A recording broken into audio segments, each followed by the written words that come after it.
31. spillerundes allerførste kamp skulle vise sig at blive noget af en overraskelse. Det var nemlig Sønderjyske, som hjemme mødte OB, og også hjemmeholdet, som egentlig kom bedst fra start og forsøgte at komme frem til lidt store chancer her. En af de lidt mindre, men altså uden noget som helst at bekymre sig om for Nysko i målet. OB til gengæld, de var lidt mere skarpe. Her Peter Otaka, som hætter sin 9. scoring ind den forårssæson.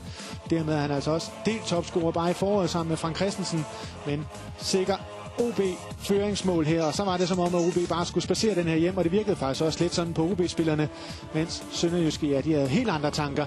Her en god chance, som Ejgo Nysko halvkikser i første omgang, men som altså han får lidt hjælp af resten af OB-forsvar, og så gled den chance ud i sandet. Men det gjorde Sønderjyskes forsøg dog ikke på den lange bane. Her endnu en god mulighed. Der var rigtig god løbevillighed og fortsat tro på det hele, også selvom Ken Ilsøe altså måtte udgå efter et kvarter med sin dårlige skulder. Ja, så viste hjemmeholdet altså, de har meget mere at byde på end bare Ken Ilsøe.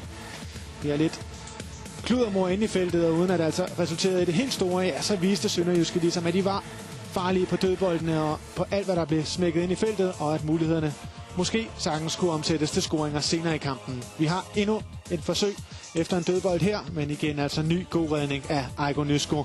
Han var dagens store held for OB, men det kunne altså ikke blive ved. Men han var dog godt med de forskellige steder, men her må han altså se bolden gå ind, og dermed altså også Sønderjyske score til 1-1. Prøv lige at se her.